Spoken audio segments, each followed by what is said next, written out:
It's November 1st, 2024, and I'm with Mr. John J. Jeckovich, and we're reading his book, Their Mother's Sons, and we're on the chapter 19 where he's courting Delphine, and we're moving into chapter 20. Mr. Jeckovich was with Company H, the 2nd Battalion of the 291st Regiment of the 75th Infantry Division of the U.S. Army during World War II. That division was affectionately referred to as the Diaper Division. Why was that? They're all 19 years old. All young kids. Yeah, all young kids out of school. All unexperienced high school kids. But to show you how they did great things during the war, when they came in, they were nicknamed the Diaper Division, but when they left, they were named the Bulge Busters, because they survived the Battle of the Bulge, which was not an easy task. Not an easy task to survive the Battle of the Bulge. So Mr. Jeckovich lives his life very simply, and his life is yesterday is history, tomorrow is a mystery, and today is a gift. And I want to thank all the people that sent Mr. Jeckovich a text message, because he turned 99 this month, and now he's working on and knocking on the door. How come I don't see those? Do you have those? Yeah, I got them in here. I'm going to pull them up. They're all in here. They're text messages. Yeah. And then many people sent them gifts. We just presented a moose head, the first reading today, to Mr. Jeckovich from a Lieutenant Colonel Marine from Caribou, Maine. He's a very nice guy. So Mr. Jeckovich is going to be knocking on the door of 100. He still reads a newspaper with no glasses. His strength is unbelievable when he shakes your hand. Great health, never took a prescription or a vitamin in his life. The only thing they gave out was his knees, because he jogged for 80 years. Besides that, he's unbelievable. We nicknamed him the Super Soldier. He was shot up by a sniper, bombed with shrapnel in his leg. I still got this foot here. I had it last night. Frostbite. I had it last night, Yeah, it doesn't go away. But during World War II, many young soldiers lost their legs or hands to frostbite. Yeah. They had to be amputated. Yeah, they wore the wet socks. That's what they do. Yeah. Did the Army at that time give you the right equipment to stay warm? No. What did they give you? When the winter started, we were over there. They gave us the buckle boots I wore when I was going to school. Like the big black buckle boots? With 3 buckles on them, yeah. With no insulation? No insulation, no waterproofing or nothing. And those must have been... And then the uniform, no long johns. Those must have been... We used to wear grays for summertime, and we used to be in the wintertime. Always we used to wear ODs. So when you went in there, you were not properly equipped? No. Yeah. But towards the end you were, right? Well, towards the end, the spring was there. Bad winter was over. That was, by the way, that was the coldest winter during the Battle of Bulge. Yeah. 30 years. But how about the rear echelon? Did they have the same clothes as you? No, they had fur coats on, gloves, big moccasins, rubber coats or rubber shoes and that. They were that 10 miles, heated places. So the rear echelon was never a fighting on the front line. But they did all the talking. They wrote all the books and everything. Yeah, and so they ended up with all the goodies. Yeah. With all the warm clothes, and ironically, the kids that were doing the fighting didn't get jack shit. They didn't get nothing. That's ironically, yeah. Never ate a K-ration. Yeah. Never ate a K-ration, yeah, that's right. So, getting back to it, there's 14,500,000 young men and women who are in World War II. 13,500,000 are dead. 100,000 possibly, probably less, are alive. But in Mr. Jeckovich's case, he was infantry, heavy machine guns. there's less than 7,000 of these guys. And the reason why I'm tying this in now is the majority are alive with the rear echelon. These were the guys who were never, ever on the front line. No. We're never on the front No. line. That's amazing. They get the weekday passes and everything else. Yeah, but you guys were you guys were basically in the snow for 3 or 4 months. Yeah. And during that time, Hitler committed suicide, and the war was really winding down. And but the Pacific was still full steam. We were all sweating out the Pacific. What? We were all sweating out the Pacific. I didn't want to go to the Pacific. Yeah. That's crazy over there. And what was the worst part of the Pacific? The crazy Japanese. And what would they be doing? They dig little holes and go in there, crawl in there. The only way you gotta get a flamethrower, shoot the front of it, and blow them up, burn them up out of the hole. Yeah. I don't want to do that. I don't want to do that. No, I don't blame you. So as the Battle of Bulge was winding down, most of the people were worried about being sent to the Pacific because they're really short on people. Oh yeah, they had the invasion and everything else over there too. Yeah, they were short on people. And then once they realized they were going to be shipped to the Pacific and the war was winding down in Europe, a lot of soldiers said, hey, listen, I got shot up, I'm still alive, I survived, but I'm going to watch myself real closely because there's still a lot of snipers. Yeah. And these snipers will put a shot in you. Yeah. And then it's over with. All that survival tactics you used for 3 years are over with because they just shot you and you're dead. Yeah. So you had to be very careful right to the bitter end. Sniper up in the tree, hits you good. You had to be very, very careful right to the bitter end. Yeah, that's how that was. And then after the war wind down, how many months did it take you to get home? Well, you went back on the point system. This is how much dependents you had, how old you were, And you were probably what you did in the service, what your discipline in the service. You're probably one of the youngest. Well, I was 21 then. Yeah, because you were 3 years in. Yeah. But so the guys that had a family that were in the mid-20s, they were set up to go home first. No, yeah. Well, they were older too. They were 25, 26 years old, and they were in that typical age group where they could get them out. Get them out, yeah. They're looking for 33, 19-year-old kids. That's the combat age. Okay, so the code is 33. Yeah. And that represents someone being 19. Yeah. Because 19 is a lot more physically fit and able to maneuver a little bit better than a 30-year-old. Oh, yeah. And how did some of the World War II soldiers do that were in their 30s? Were they able to keep up? The older ones? Yeah, were they able to? Oh, they got sick. Lane got sick, had pneumonia. The guy lives in Kenmore, New York. He had 2 kids at home in the family. He was sick all day, so they finally shipped him out. So 19 is the ideal age to be a fighting age. Yeah. And when you're in 30s, you just really couldn't cut it. You just peel down, that's all. Yeah, you couldn't cut it.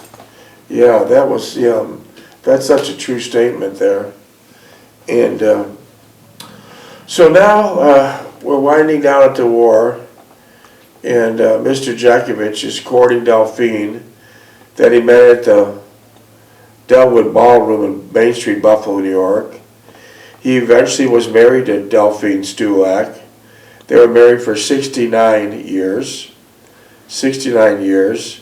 And Delphine Stulak Jeckovich recently passed away on August 14th, 2020. August 14th, 2020. And that's what happened. And, yeah, miss her terribly. Miss her, yeah. Yes, you do. And so we're just going to read the last 3 pages of 19, and then we're going to jump into chapter 20. But before I do, if Mr. Jeckovich had a lot of text messages, and we could just hit on a few. Many of them are, where can I buy your book and how much? It's not seller. The book is never going to be for sale. No. It's going to be at the World War II Museum on display, and for those to read. But if you listen to our podcast every night, we did about 200 or 250 of them so far. That's basically following an outline of his book.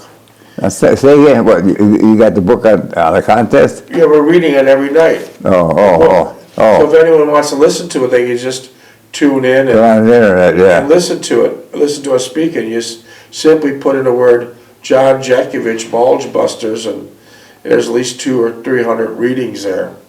So his actual book has been sent to the World War II Museum in New Orleans, and they're setting up a booth of Mr. Jeckovich and the things that he did during World War II. And the booth will be a perpetual a booth, and there'll be AI, so 5 years or 10 years from now you can go there and ask a question of Mr. Jeckovich, and you'll get a reasonable answer from a real World War II veteran. So if anyone wants to ask Mr. Jeckovich questions now, you could simply text him. He'll read all your questions and he'll respond to you. You could text Mr. Jeckovich at 407-366-0000. Yeah, but they get to be a pain in the ass after a while. They call. I got a couple when I was in the other place over there.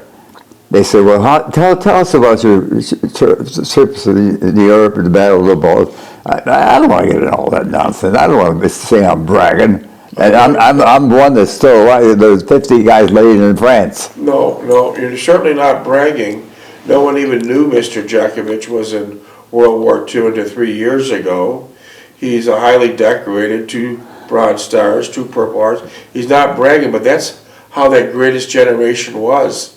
They wouldn't boast and talk, but these are facts, and this is good to share with the young people what World War II was. Yeah. So it's not you bragging. No one ever looked at it like that. Yeah. So text Mr. Jeckovich any questions you might have at 407-366-0000. There's a million books wrote up on that stuff. But it's not your information. Well, Books. most of them are rear echelon. They're rear echelon. They didn't sit on the front line like you did for months at a time. Yeah. They didn't break the locks at the POW camps like you did. They didn't break the locks at the Holocaust camps like you did. Yeah. Big difference, Mr. Jeckovich. So said, don't feed them. Don't feed them. Okay, so when you broke the locks and all the prisoners were there, what were you instructed not to do? Don't feed them. And why is that? Because their stomachs aren't regulated yet. Okay, and that makes sense. So text Mr. Jeckovich any questions you might have at 407-366-0000. No matter what, text them at 407-366-0000.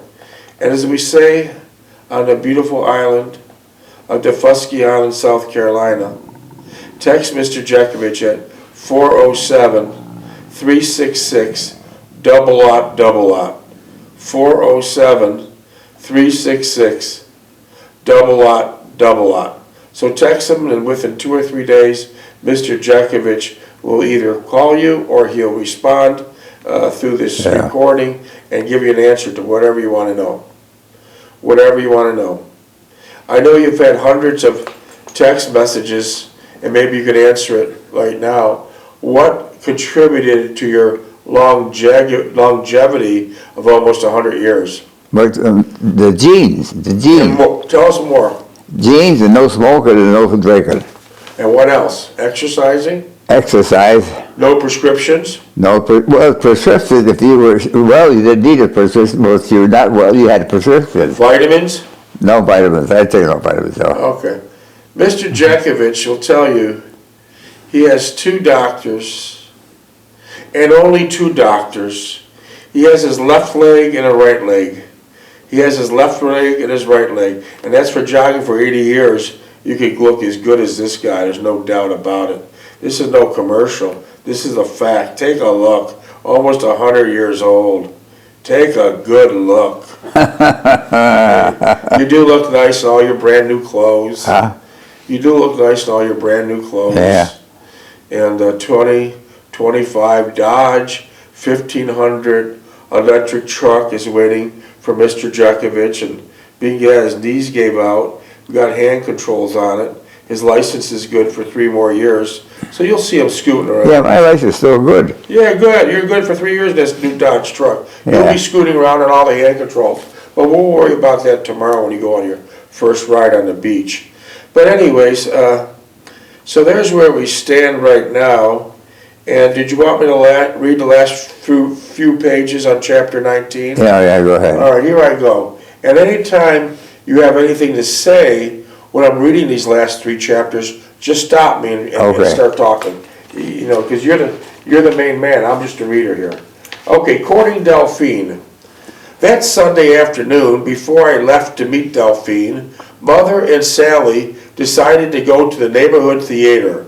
I offered to drive them, but they declined, saying that they would take the bus. So your mother took the bus a lot, huh? Yeah. Or walked, right? Yeah.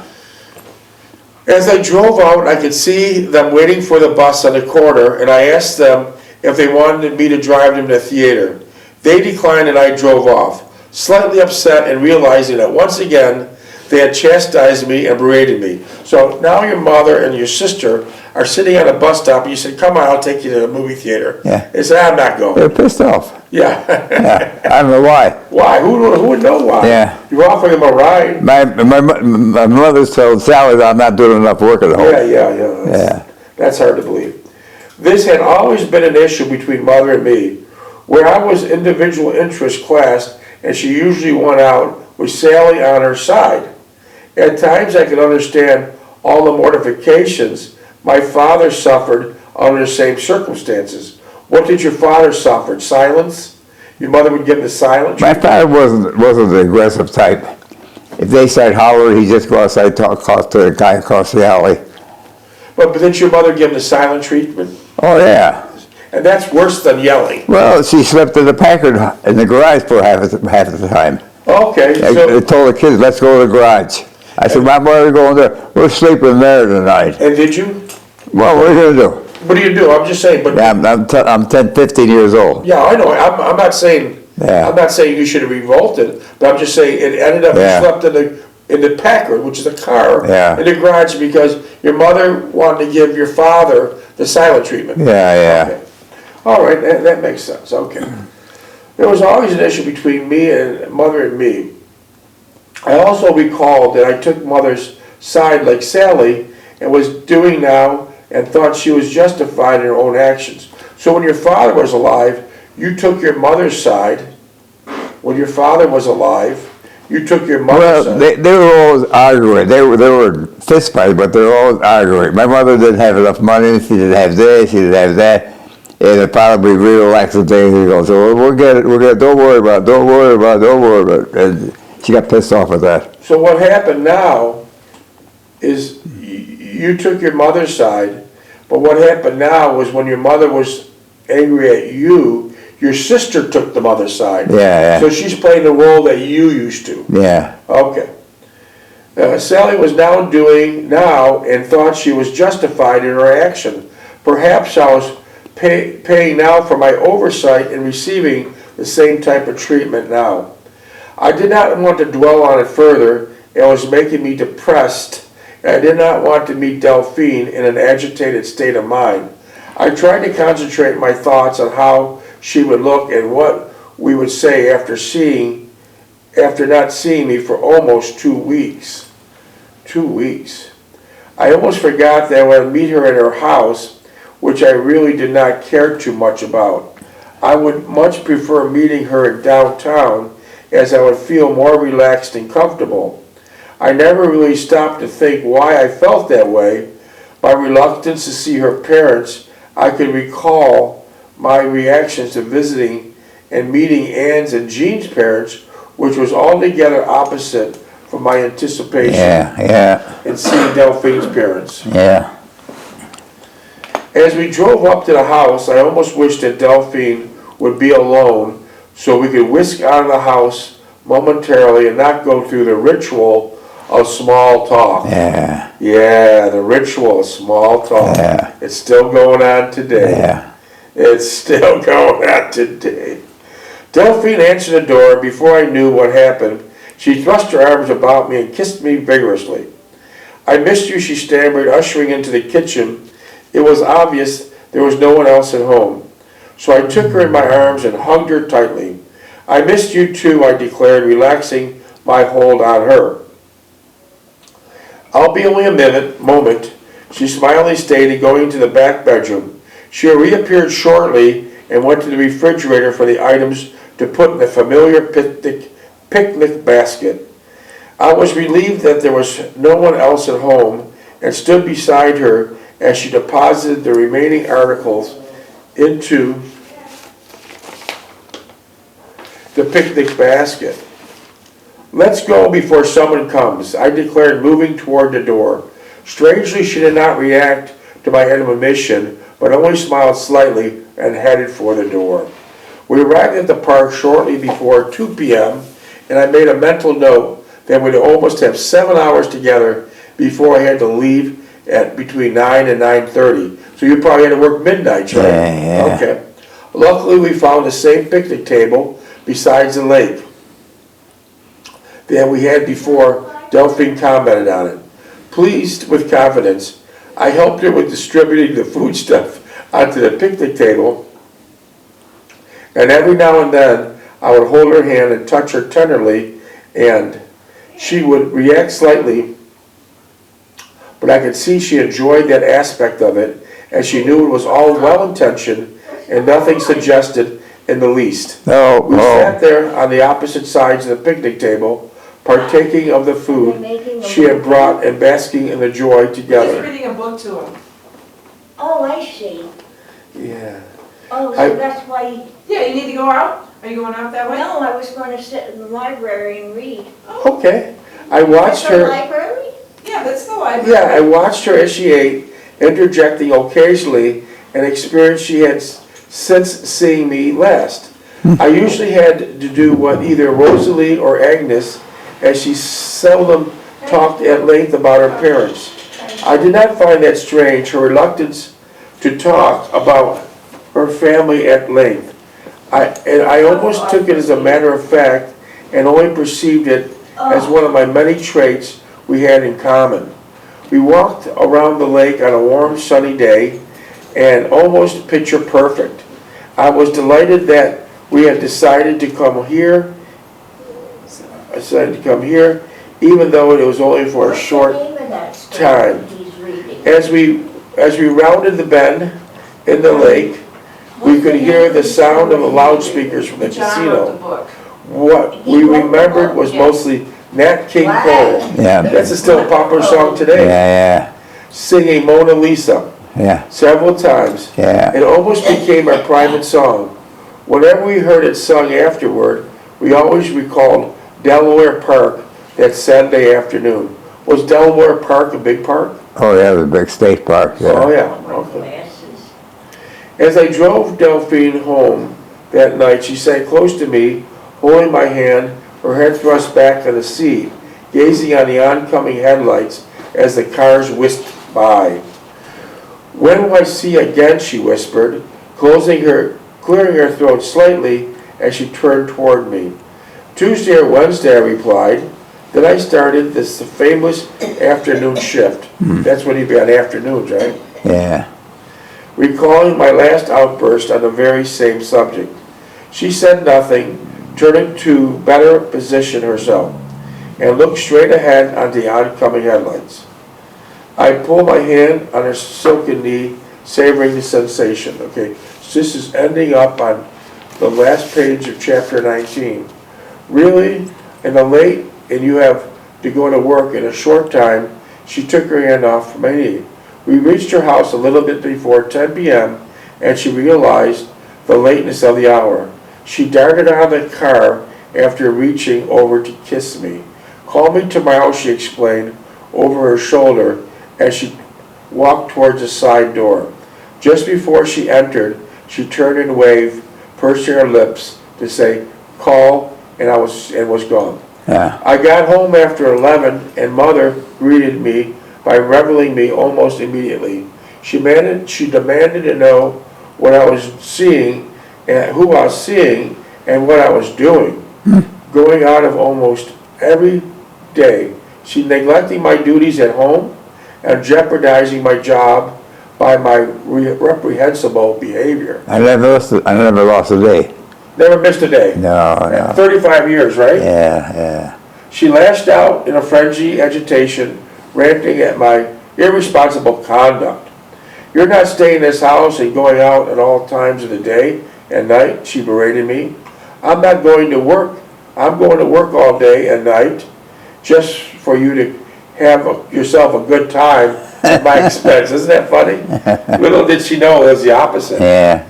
You don't go do anything around the house but eat and sleep. Wrong. I'm not supporting star borders. We're finally ending it right now. She began to repeat herself, and a loud screeching was subsiding, an indication that her exasperation had run its course and would soon enter the next phase. Silence was just a little bit more than a ranting. And all this was going on. Lookie never said anything, but went his way, coming home late and going and coming as he pleased. So that was the end of chapter 19. Tomorrow we'll pick up on chapter 20, which will be content, which will be reading Engaged in Wedding Plans. So that'll be great. Minutes? 3. Want to run it? Yeah. Let me stop. So that was the end of chapter 19. Yeah. And we'll pick up on chapter 20. Yeah. From there, is there anything you want to say before we end this chapter? No, I mean, it's good to bring back that stuff that you're reading now. It's wonderful, yeah. Yeah. How your mother was really so wrong. She's saying, But can you imagine if my father was alive, what would be going on? The two of them alive? Yeah. Yeah. How would that be? Explain it to us. Huh? How would that be explained? Well, my father would be the referee. Oh. Yeah. Oh, would he be on your side? Yeah. Yeah. And And my mother would be giving the rattle-tattle stuff all the time. no kidding. Yeah. Wow. But I worked with my father all the time. And I'm the only son that did. And no one else did. No. Lookie, Stevie never bothered, no. Stevie. No. How about your sister? Did he work? She work with your father? No. Sally? No. Never did. No, she was hooked up with Fiddler. What type of, was that the name of the dry cleaner's finger? Yeah. Fiddler's dry cleaning on. I just seen a picture of it. On Fall Street, yeah. I just seen a picture of that. That's a pretty big Yeah. operation. Yeah.